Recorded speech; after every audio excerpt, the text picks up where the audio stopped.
ভারতের কানপুরের VIP road ৮ ফেব্রুয়ারি বিকেলে হঠাৎই রূপ নিল দুঃস্বপ্নের এক চিত্রে, যেখানে চোখের পলকেই উৎসবমুখর রাস্তায় নেমে আসে আতঙ্ক, চিৎকার আর আহত মানুষের আর্তনাদ। প্রত্যক্ষদর্শীদের তথ্য অনুযায়ী সেদিন বিকেল প্রায় ৩টা ১৫ মিনিটের দিকে কানপুরের রেভ3 মলের কাছে নিয়ন্ত্রণ হারিয়ে উচ্চগতির একটি ল্যাম্বরগিনি গাড়ি আচমকাই আছড়ে পড়ে পথচারী ও একের পর এক গাড়ির ওপর, যার ফলে মুহূর্তের মধ্যেই পুরো এলাকায় সৃষ্টি হয় হইচই।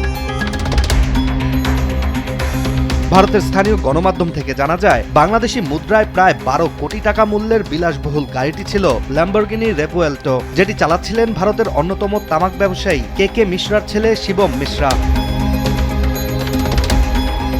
অভিযোগ উঠেছে, ল্যাম্বরগিনি গাড়িটি ছিল অত্যন্ত দ্রুত গতিতে এবং চালক শিবম ছিলেন নেশাগ্রস্ত অবস্থায়, যার ফলেই প্রথমে একটি অটোরিকশাকে ধাক্কা মারে গাড়িটি, তারপর সজোরে আছড়ে পড়ে রাস্তার ধারে দাঁড়িয়ে থাকা একটি রয়্যাল এনফিল্ড মোটরসাইকেলের ওপর। ভয়াবহ ওই সংঘর্ষের তীব্রতায় বাইক চালক প্রায় ১০ ফুট দূরে ছিটকে পড়েন। এরপর ল্যাম্বরগিনি গাড়িটি বাইকের সামনের চাকা বাজিয়ে কিছু দূর টেনে নিয়ে গিয়ে শেষ পর্যন্ত একটি বিদ্যুতের খুঁটিতে ধাক্কা খেয়ে পুরোপুরি থামতে বাধ্য হয়।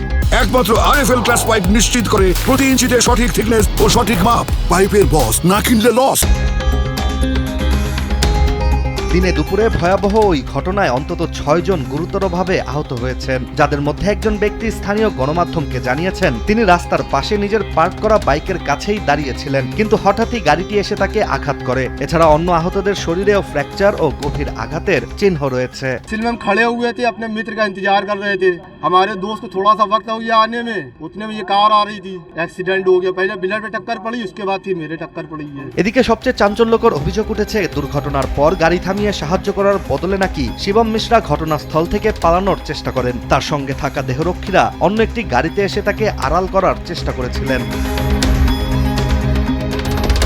কিন্তু স্থানীয় পুলিশ ঘটনাস্থলে পৌঁছানোর পর পরিস্থিতি কিছুটা নিয়ন্ত্রণে আসে। শিবম মিশ্রাকে উদ্ধার করে আহতদের সঙ্গে একটি বেসরকারি হাসপাতালে পাঠানো হয়। আর দুর্ঘটনায় জড়িত ১২ কোটি টাকার ল্যাম্বরগিনি গাড়িটি পুলিশের হেফাজতে নেওয়া হয়েছে এবং পুরো ঘটনার তদন্ত শুরু হয়েছে বলেই জানিয়েছে পুলিশ।